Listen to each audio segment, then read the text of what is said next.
Teachers who regularly get invited to high school reunions, what are the most amazing transformations, common patterns, epic stories, saddest declines, etc. you've seen through the years? In high school I was pretty good friends with a guy that was a bit overweight, about 6 feet 4 inches, really smart and a bit nerdy. Lost track of him after high school but saw him at our 10-year reunion. He was the talk of the reunion. Still tall, lost all the weight and was in great shape, had long hair like Fabio and was a doctor. He showed up with a beautiful wife. He gave us his contact info and invited us to Atlanta to stay with him in his huge house. After the reunion I tried to get in touch. Contact info didn't work, and through some sleuthing I found out he was neither married nor a doctor. He was still in good shape, can't fake that, but faked everything else. The dumb ducks that graduated my year of 2001 tried to organize our 10-year reunion in 2010. Class of 2001 represent. My wife and I skipped our 10-year because it was literally a pizza party with an open bar and daycare.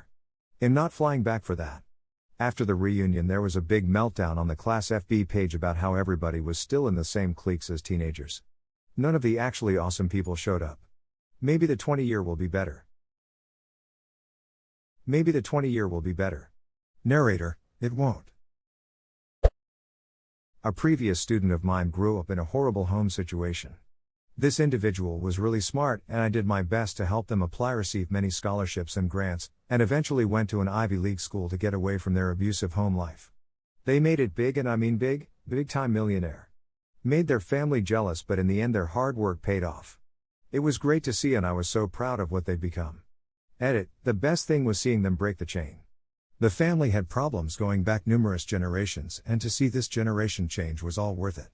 Edit 2, why you guys are all so nice. Honestly, I wasn't trying to be a hero or anything, just felt like I was put in a place where I could really help someone and the outcome was phenomenal for this individual. Just so you all know, this person recently applied for a part-time teaching job at a public, inner-city school in order to mentor others from similar backgrounds.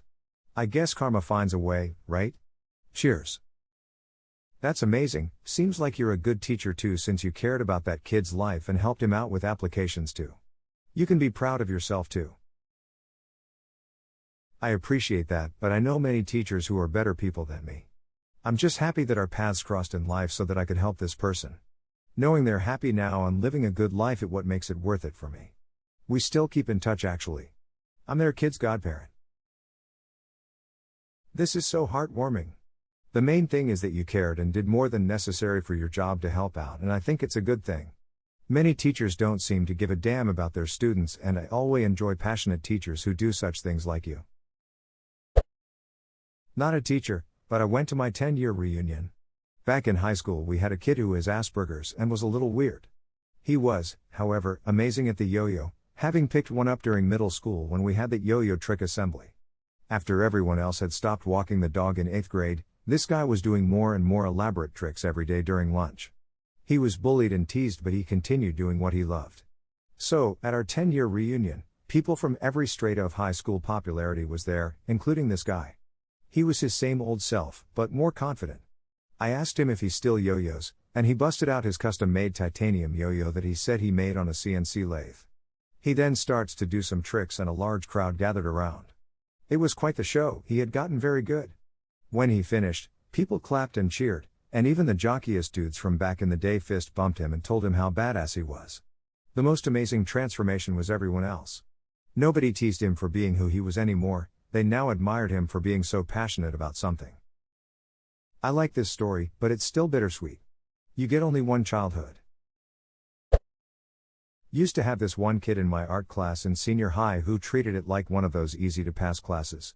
He was a big guy, much bigger than the other students, and he'd use his size and strength to bully other kids.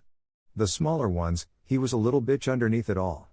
He would draw guns and crosses in his art book with pseudo-gangster sayings like live by the gun, die by the gun, and duck to police. You get the idea. Come reunion time, which was some 5 years later, he's found a girl who really reined him in and, kind of like a hunter taming a wolf, really turned him into a good man. They had a baby boy, and he's a responsible father and does yoga on the rocks by the beach. Complete 180. I do think he was a good guy underneath it all, he just needed direction from someone who could break down his walls. Edit, spelling. Teacher here. You see defense mechanisms like these all the time in kids who have been destroyed by someone they trusted. Or they've been bullied, and they are trying to scare people away before they have the chance to hurt them. Or, sometimes the kid is just a psychopath. That happens, but more rarely, one of the best parts about being a teacher is when you actually get a defense mechanism kid to trust you, and others, so they stop being so ducking scary all the time. I was the girl version of this. Angry, self-harm, scary drawings and poems all over my books. I would light up in front of teachers just to get reactions and finished with a 0.5 GPA. 0.5. I was institutionalized twice. All it actually took was putting me into a supportive unconditional environment. Now I'm working on my master's and learning a lot of skills I never realized I was missing. The only part that hurts is knowing the time I lost being in a toxic environment as a kid through high school. I hope my teachers from then know I'm doing okay. I'm not one of your teachers, but I am glad to hear you're doing so well.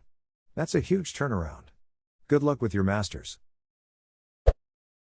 Not a teacher, but I went to my 20th about 5 years ago.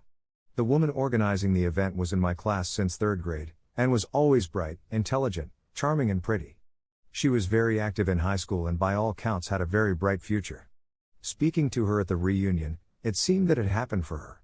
We talked about her self-help life coaching company and how they are growing and doing great. I asked her to send me more information when I got home, which is on the other side of the country.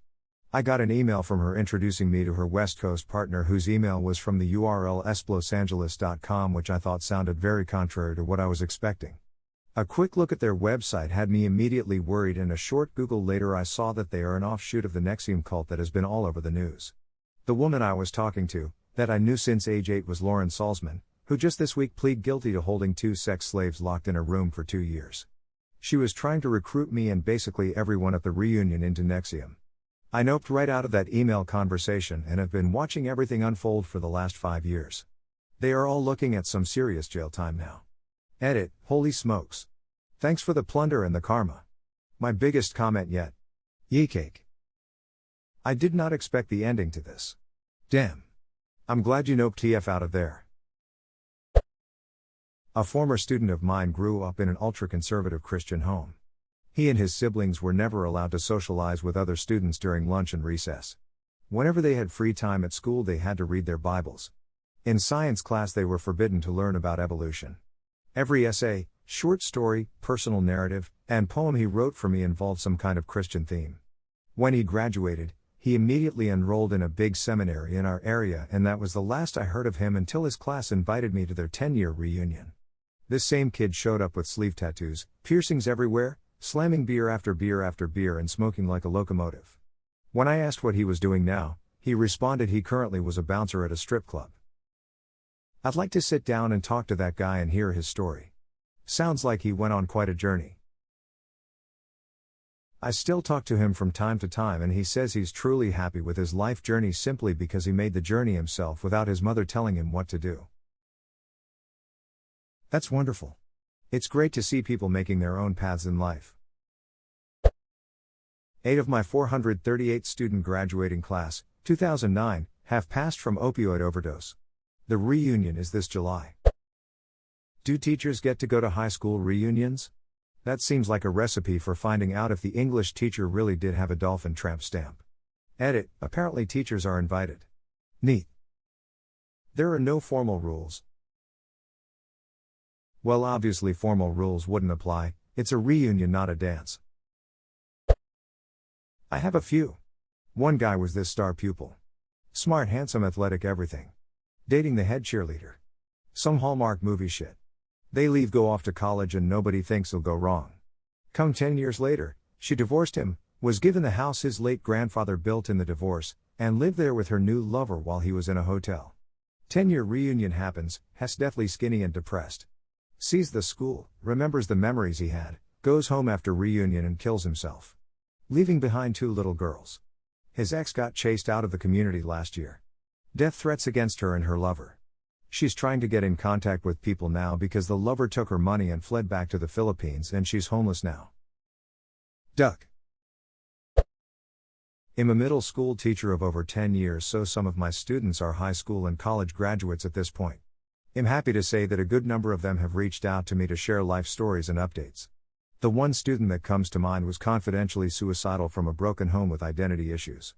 She came to me for help, and we found spoken word poetry as an outlet for her emotions, anxiety, and discovery of self-worth. She is currently returning to school to finish her associate's degree, and she was the first in her family to graduate HS. I get updates from her on my birthday each year. She still writes and performs spoken word poetry in her spare time. Edit: wow, I did not expect to get this kind of overwhelming response. Yes, I have a million other stories, many of which don't have as happy of an ending. Yes, this is why I love being a teacher, and yes, I love hearing from my students years later, though very few actually reach out.